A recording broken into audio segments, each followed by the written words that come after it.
Descargo de responsabilidad, no soy el autor de esta historia, y dejaré el link de la historia original en la descripción. Disfruten el fic y tengan un buen día. Capítulo 109. Capítulo 2. Salir a jugar. Ikigaya estaba tumbado en el sofá, con sus grandes pies apoyados en un lugar destinado a las manos, con un aspecto totalmente relajado. Solo quedaban unos pocos días para Año Nuevo, y para los hermanos Ikigaya, que ya no asistían a la escuela, era el momento de la gran limpieza anual de la casa. En opinión de Ikigaya, la limpieza de la casa era una actividad completamente innecesaria. ¿Se limpiaban alguna vez las tumbas antiguas? Sin embargo, esos artefactos polvorientos y mugrientos, una vez desenterrados, desprenden instantáneamente un aire de estilo y distinción, y alcanzan precios desorbitados. Esto lo demuestra. Limpiar es una herejía. Con esa mentalidad, Ikigaya ordenó un poco la estantería, y declaró que había terminado sus tareas de limpieza. Esto no era pereza en absoluto. Se trataba de preservar un valioso patrimonio para las generaciones futuras. Al fin y al cabo, el polvo también forma parte de la historia. No digas esas tonterías en voz alta, hermano idiota, se oyó la voz extremadamente irritada de Ikigaya Komachi desde cerca. Ikigaya giró la cabeza y vio a su hermana, encarnando plenamente el camino de la rectitud. Sí, la escena ahora era la de un hermano mayor desaliñado, holgazaneando en el sofá mientras la hermana menor, muy trabajadora, limpiaba diligentemente. Incluso un asesino de dioses se sentiría culpable en este momento. Como era de esperar, Ikigaya salió sigilosamente de la sala de estar, avergonzado. Pero la casa era demasiado aburrida, así que salió a la calle. En serio, ¿por qué la gente insiste en hacerlo ellos mismos cuando pueden simplemente contratar a alguien? Ikigaya no andaba corto de dinero. De hecho, casi no tenía necesidad de gastarlo. Si hacía una petición, la sociedad mágica se encargaba de todo. Esa era la verdadera riqueza. No papeles usados para intercambiar por recursos, sino los recursos mismos. Esos papeles no resisten ninguna presión. Son la herramienta definitiva de explotación de la élite hacia las clases bajas. Estaba tan aburrido. Ya no le emocionaba presumir en la escuela, y últimamente Ikigaya incluso había empezado a preguntarse si debía seguir haciéndolo. Presumir es importante. Sí, es tan importante que merece ser repetido. Presumir es realmente importante. ¿Cuál es la diferencia entre las personas exitosas y las perdedoras? Olvídate de las formalidades. Todo se reduce a quien sabe cómo lucirse mejor.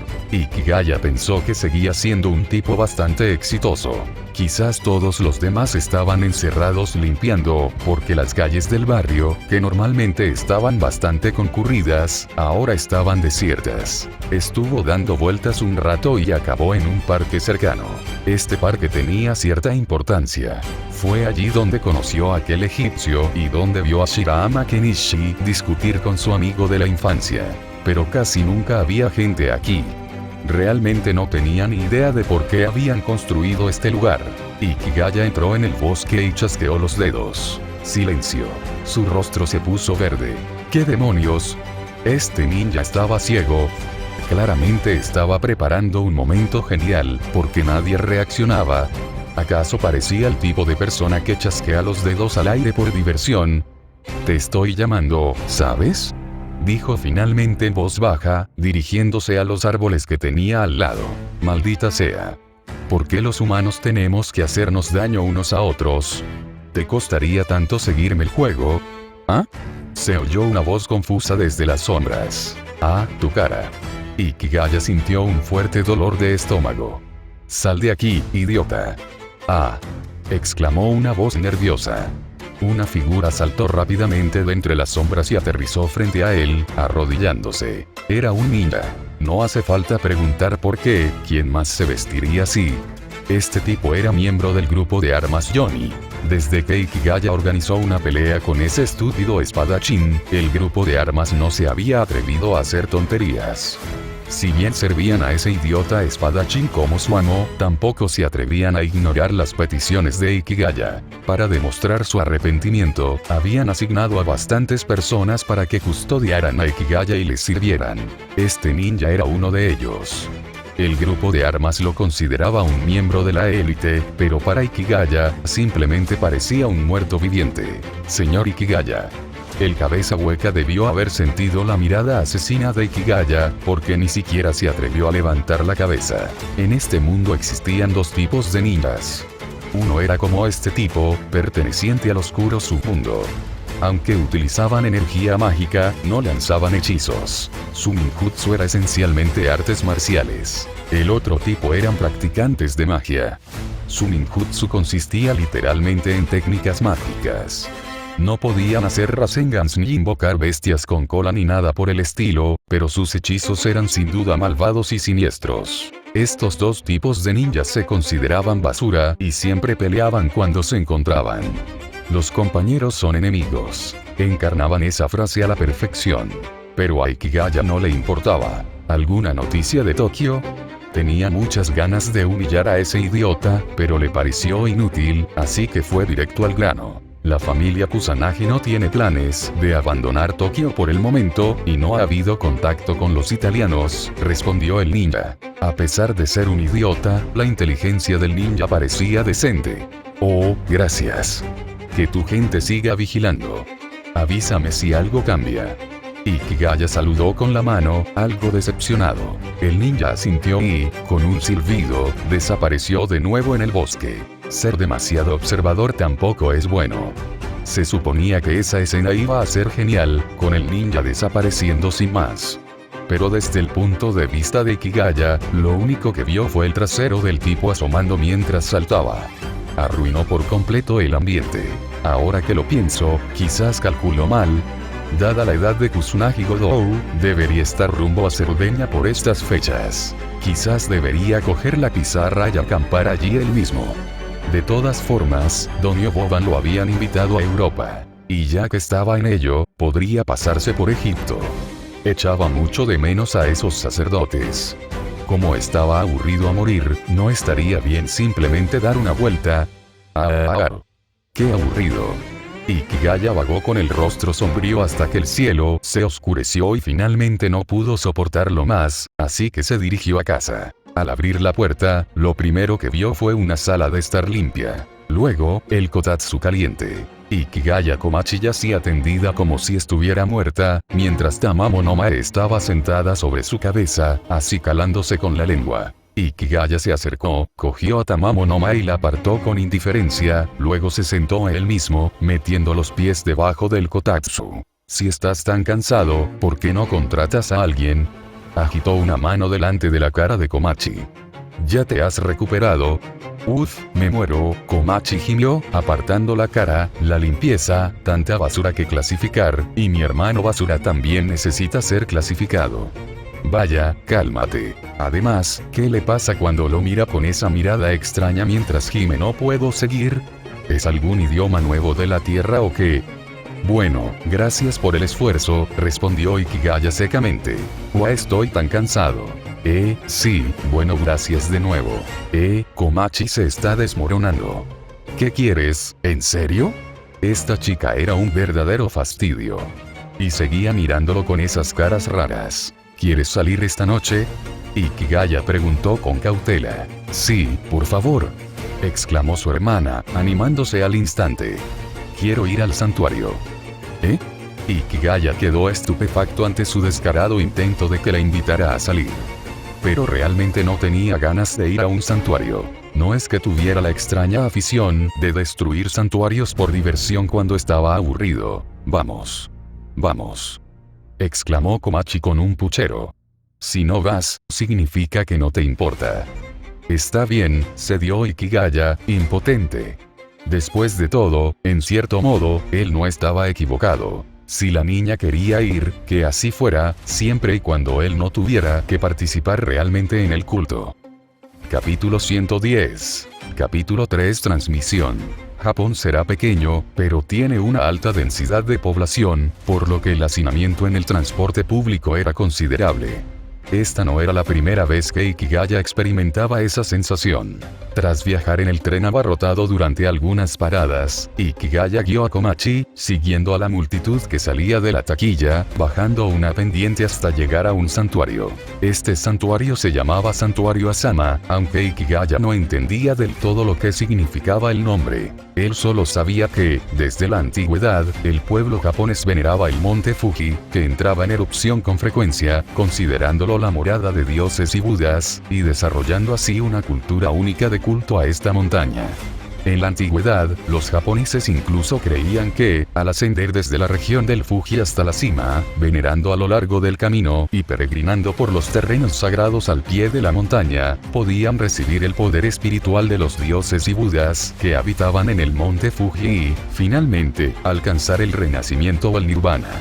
Por esta razón, construyeron santuarios Asama en la base de la montaña. En las prefecturas de Yamanashi y Shizuoka, que rodean el monte Fuji, hay un total de 8 santuarios Asama, tanto grandes como pequeños, pero este de Chiba no debería contarse entre ellos. Tras pasar junto a la gran puerta Tori, Komachi, que estaba al lado de Ikigaya, comenzó a mirar a su alrededor con curiosidad. Pero a juzgar por su expresión, definitivamente no estaba haciendo turismo. Los encontré. De repente, se abrió paso entre la multitud y se abrió paso a empujones hacia adelante. Justo cuando Ikigaya estaba a punto de llamarla, ella soltó un alegre ua y saltó a los brazos de una chica. «Feliz año nuevo, ustedes dos». «Yayo», dijo alegremente la chica a la que Komachi abrazó, mientras su brillante cabello color té recogido en un moño se balanceaba con sus movimientos. ¿Alguien podría explicarle qué demonios significa Yayo? «Feliz año nuevo», dijo Ikigaya, acercándose a ellos y saludándolos. La niña llevaba un cardigan beige de punto trenzado y una bufanda larga alrededor del cuello. Sus manos levantadas estaban cubiertas con guantes. En otro mundo, a esta chica le gustaba Ikigaya Hachiman. Su nombre era Yuigama Yui, pero no estaba sola. Junto a ella, Ikigaya vio muchos rostros conocidos. El payaso de la clase, la fujoshi con gafas, la rubia llamativa que es popular pero no hace trampa. Por favor, perdonen a Ikigaya por referirse a ellos con apodos, pero le parecían demasiado apropiados, casi tan precisos como sus nombres reales. Excluyendo a la fujoshi de otra raza, había otras 2 chicas presentes. Yukino Sita Yukino llevaba un abrigo blanco y una minifalda a cuadros. Sus piernas al descubierto estaban envueltas en medias negras. TSK, de repente le recordó a Pantyose Taro de Ranma. En cuanto a eso del estilo por encima de la calidez, Ikigaya no se lo dijo a ella, porque alguien cercano encarnaba esa idea aún mejor. La parte superior del cuerpo de Miura Yumiko lucía apropiada para la temporada, pero la parte inferior, expuesta más allá de la falda corta, dejaba sus piernas largas y claras completamente al descubierto. Sintiendo la mirada sorprendida de Ikigaya, jugueteó con sus rizos dorados con las yemas de los dedos. Sus largas piernas, que sobresalían de su falda corta, se juntaron aún más, y con ese movimiento, la falda pareció ondear ligeramente. Ikigaya realmente quería preguntarle si era una especie de chica rusa con piel japonesa. ¿En serio, naciste en Siberia? Yumiko, ¿no tienes frío? A juzgar por el tono, esto ya debe haber sido preguntado. Para nada, solo un resfriado normal, respondió Yumiko, estirando con seguridad su cabello rubio y rizado hasta convertirlo en mechones lisos. Justo cuando dijo eso, estornudó levemente. Al ver a Yumiko un poco avergonzada, todos mostraron una expresión divertida. Incluso Ikigaya soltó una risita silenciosa. A esta chica le encantaba hacerse la dura cuando no había fantasmas de por medio. ¡Feliz año nuevo! Un suave saludo llegó a sus oídos. Yukino Sita Yukino había ocultado su rostro en su bufanda. Aunque su saludo era formal, parecía algo avergonzada. Aunque no entendía por qué tenía que avergonzarse, Ikigaya le devolvió el saludo. Dicho esto, con todo el mundo allí de pie intercambiando saludos de año nuevo uno tras otro, empezó a parecer un poco ridículo. De acuerdo, vámonos. La que puso fin al intercambio fue Komachi. Habló y se abrió paso entre la multitud, y los demás la siguieron al verla moverse. Ikigaya se quedó un poco rezagada y caminó junto a Miura, transmitiéndole algo de calor. Las chicas jóvenes no comprendían lo peligroso que era. Hacer eso podía dañar fácilmente el cuerpo y, con la edad, podían empezar a aparecer algunos problemas. Gracias, dijo Miura en voz baja. Desde el último incidente, Miura había llegado a creer que él no era solo un artista marcial como afirmaba, por lo que no era extraño que se fijara en sus acciones. No hay problema. De hecho, podrías usar mallas como Yuki no Sita, dijo Ikigaya mientras caminaban lentamente. Oh, me las pondré la próxima vez. La voz de Miura sonó un poco abatida por un momento, pero Ikigaya no dijo nada más. Después de todo, no podía simplemente decir, tus piernas desnudas son bonitas a la vista, ¿verdad? Continuaron avanzando entre la multitud, y los puestos que bordeaban el camino llamaron la atención de Yamigama y Komachi por un instante. Pero ante la sugerencia de Yuki no Sita de volvamos después de rezar, desistieron y regresaron al sendero. Al cabo de un rato, el grupo subió los escalones de piedra y entró en el recinto del santuario. Allí había menos gente y no había puestos de comida. Este era el lugar de culto, la sala principal del santuario. ¿Qué van a pedir todos? Las visitas a los santuarios en Año Nuevo no son para pedir deseos, ¿verdad? No está Nabata. Sí, hoy no es el tipo de festival para pedir deseos realistas. Ustedes dos son tan aburridos. Las chicas charlaban mientras llegaban frente al santuario. Yuki no Sita y Yamigama fueron los primeros en lanzar monedas, tocar la campana, hacer las dos reverencias y los dos aplausos, y luego cerraron los ojos en silencio. En medio de este ambiente solemne, el resto del grupo hizo lo mismo. Ikigaya echó un vistazo a su alrededor. Todos tenían los ojos cerrados plácidamente, exhalando suavemente y murmurando algo en silencio. Por supuesto, él no rezaría. Los santuarios con ofrendas de incienso tan abundantes seguramente albergaban alguna entidad espiritual en la sala principal. Como no le había molestado en nada, él tampoco lo molestaría. Tamamo no Mae no vino esta vez. Al parecer, no tenía ningún interés en este tipo de santuario. Mientras Ikigaya miraba a su alrededor, notó que en el espacioso patio del santuario había muchas sacerdotisas de aspecto serio, y cuando las miró, todas hicieron una leve reverencia hacia él. El comité estaba realmente en todas partes. Finalmente, todos terminaron sus oraciones y comenzaron a regresar. Ahora era la hora de jugar. Los puestos al borde de la carretera estaban allí para eso. Al ver a Komachi corretear alegremente, Ikigaya se preocupó sinceramente de que pudiera resbalar y caer de bruces. Ikigaya-kun. Ikigaya sintió de repente que alguien le tiraba de la manga. Giró la cabeza. Era Yuki no Sita Yukino. ¿Qué es? Yuki no Sita parecía un poco indecisa. Es un mensaje de mi hermana. ¿Podrías venir a mi casa mañana? Al parecer, papá tiene algo importante que quiere pedirte. Oh.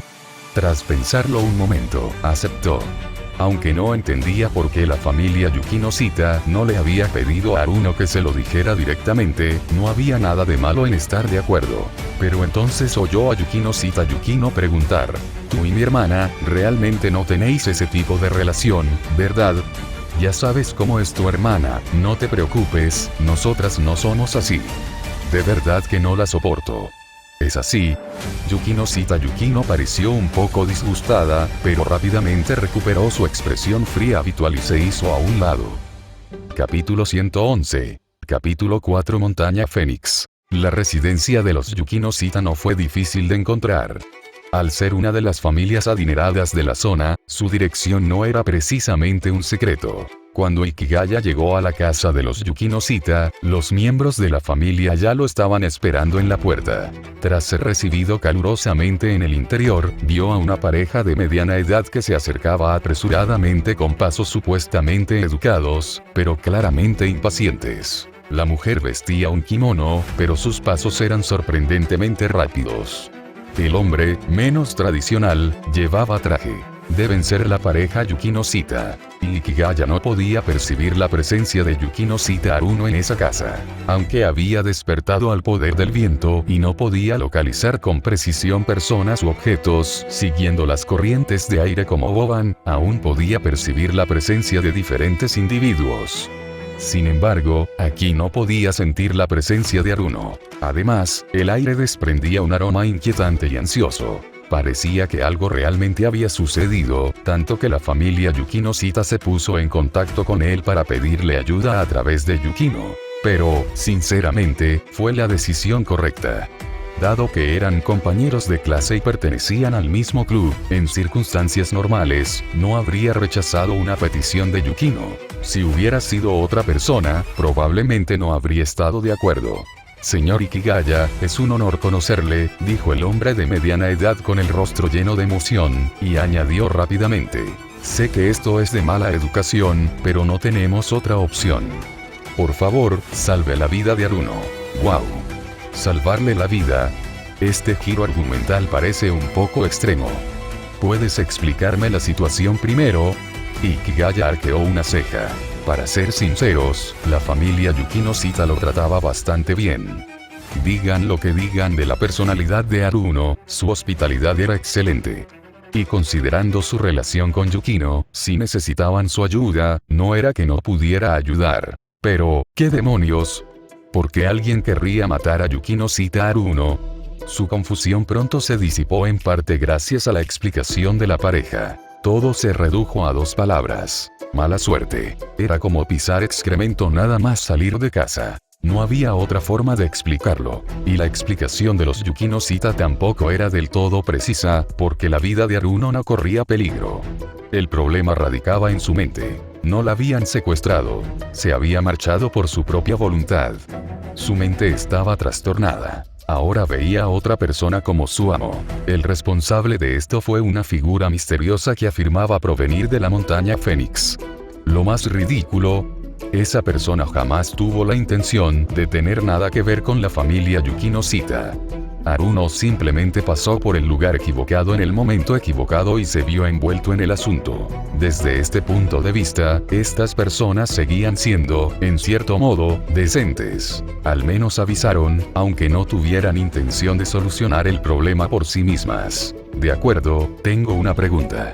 Tras escuchar la explicación de los Yukino Sita, Ikigaya se sentó en la sala de estar. Levantó un dedo, indicando que solo tenía una pregunta. ¿Qué demonios es Phoenix Mountain? Esa pregunta, yo la responderé, dijo una voz mientras se abría la puerta del salón y un joven apuesto entraba. Pero Ikigaya rápidamente corrigió esa impresión. Era una niña. Las innegables curvas de su pecho, la suavidad de su cuello y la forma de sus caderas y piernas dejaban claro que se trataba de una chica vestida de chico. Es un placer conocerle, Rei. Soy Sayanomi Yakaoru.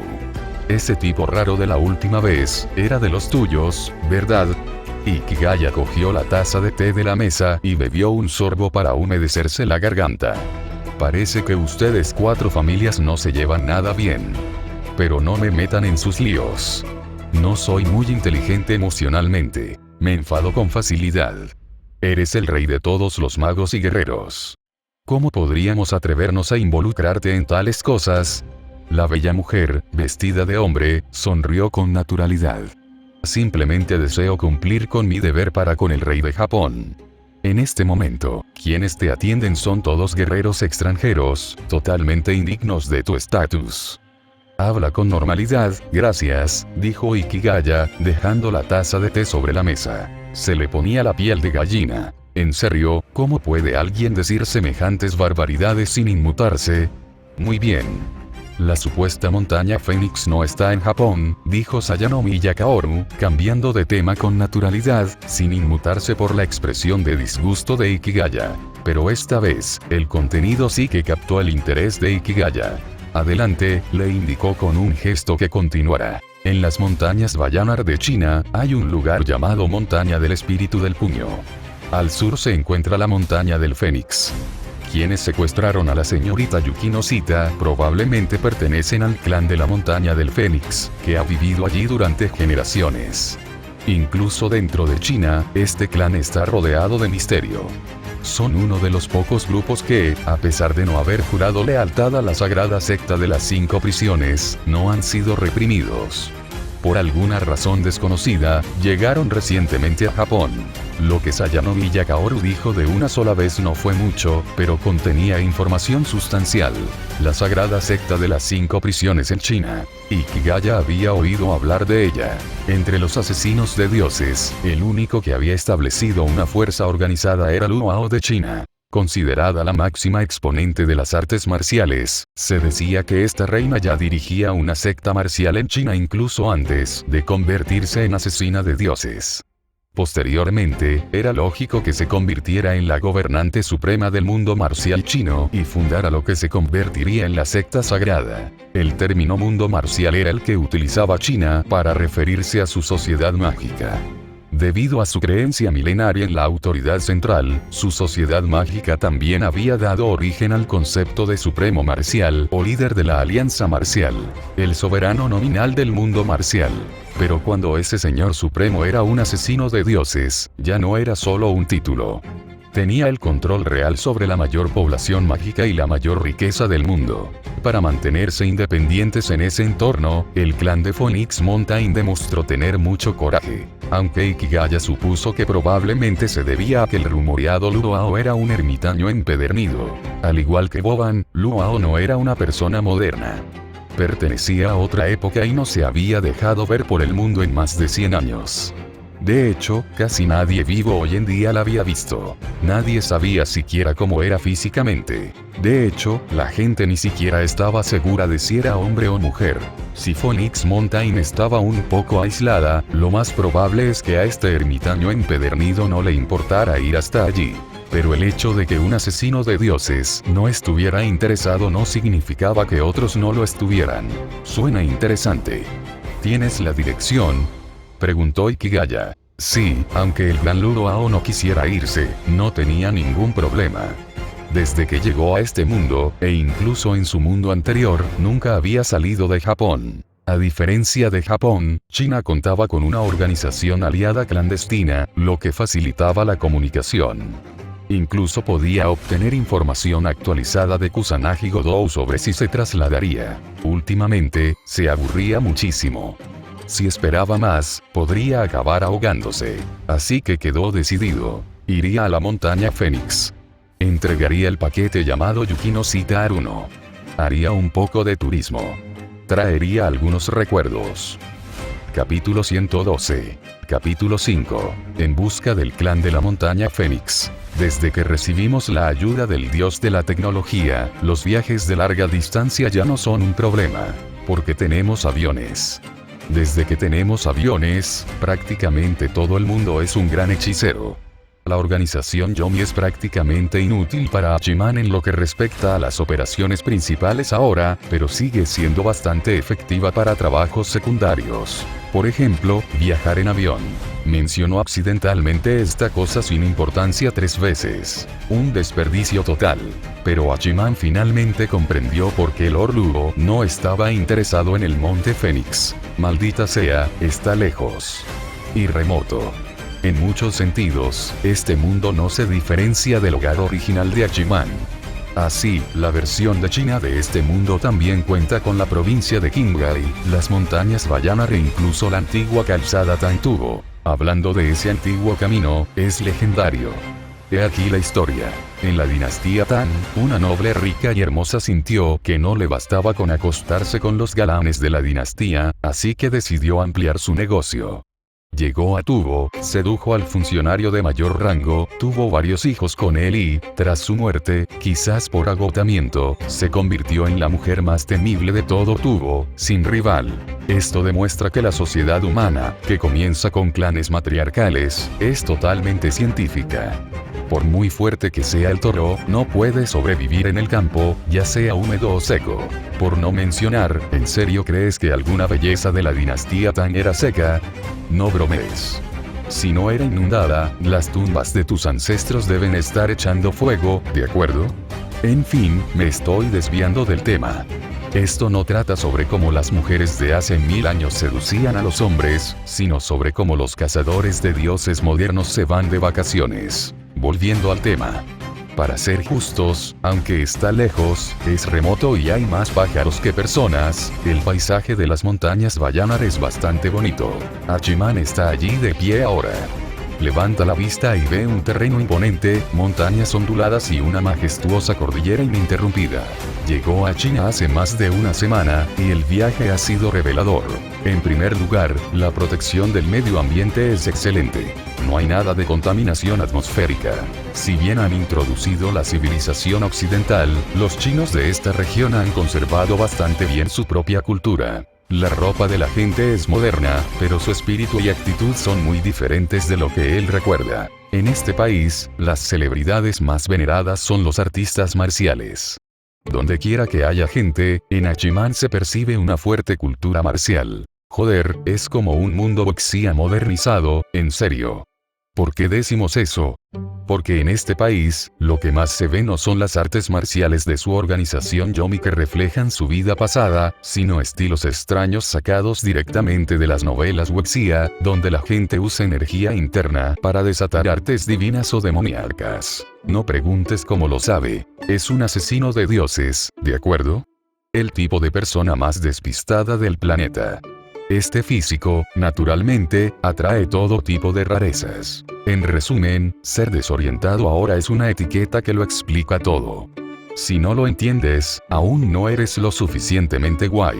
Sigue practicando. Así que sí, sigue esforzándote por ser increíblemente despistado, jovencito. Volviendo al tema. Durante la última semana, Hachiman se ha reunido con innumerables artistas marciales, lo que le ha dado la impresión de que en este país no faltan. Y los aliados de Yomi en este país ni siquiera forman parte de ese círculo de artistas marciales. Sus estilos son demasiado diferentes.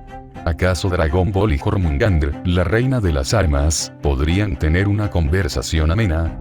Obviamente no. En fin, Hachiman ha renunciado a intentar comprender este mundo.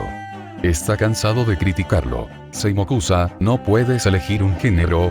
¿De verdad necesitas tantos? Cuanto más se involucra, más se da cuenta de que este es el estilo de artes marciales predominante en China.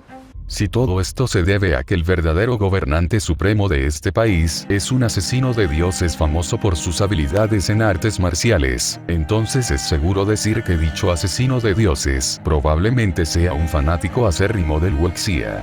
De repente siente ganas de llorar a los dioses que esa chica derrotó. Menuda forma de morir. Sí, hasta los dioses deberían leer novelas wuxia. Conoce a tu enemigo, hombre. Si menosprecias el wuxia, estás condenado. A medida que Hachiman se acercaba a las montañas Vallanar, se encontraba con cada vez menos gente. Una vez que entró en las montañas, incluso los miembros de la oscuridad dejaron de seguirlo, o tal vez no se atrevieron. Hachiman no los culpaba.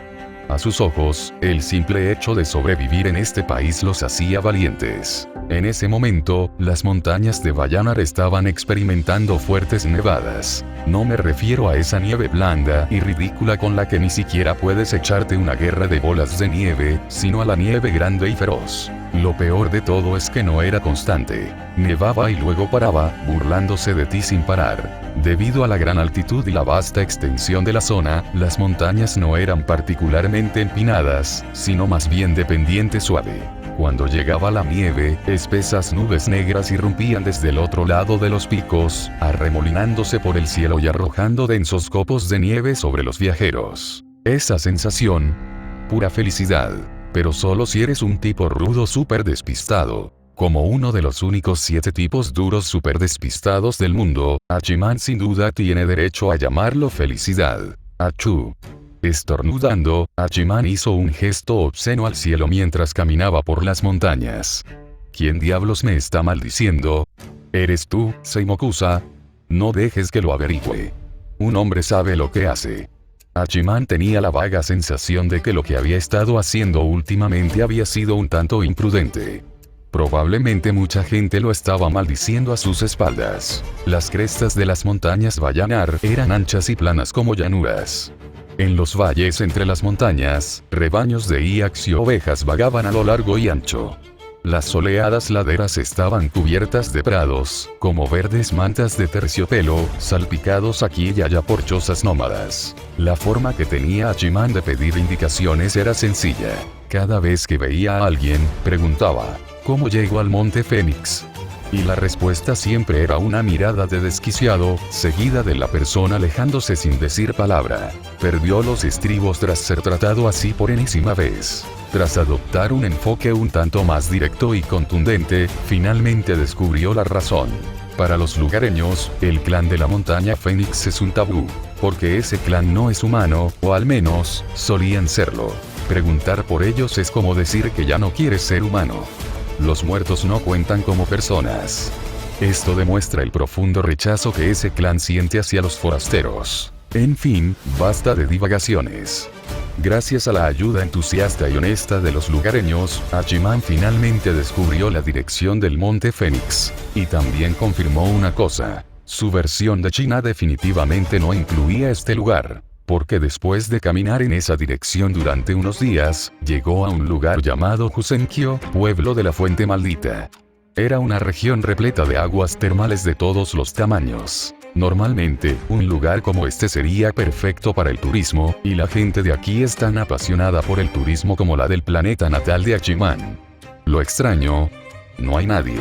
Los únicos indicios de presencia humana eran unos altos postes de bambú que sobresalían de los manantiales y un cartel de madera que parecía llevar allí quién sabe cuánto tiempo. En cuanto a la inscripción del letrero, en realidad estaba en Hinuen, o inscripciones de bronce. Caracteres tallados en vasijas de bronce de las dinastías Shang y Zhou. Hachiman no podía leerlo. El simple hecho de reconocerlo como Hinuen ya significaba que había leído muchos libros. Hachiman incluso apostaba a que la gente común no podría entrar en ese lugar, porque aquí no había ni rastro de energía espiritual en el aire, y la gravedad era unas 10 veces más fuerte que en otros lugares. Aunque Hachiman no podía realizar ningún movimiento para cortar dimensiones, podía percibir que este lugar estaba separado espacialmente del mundo exterior. Parece que el clan de la montaña Fénix es realmente algo aparte.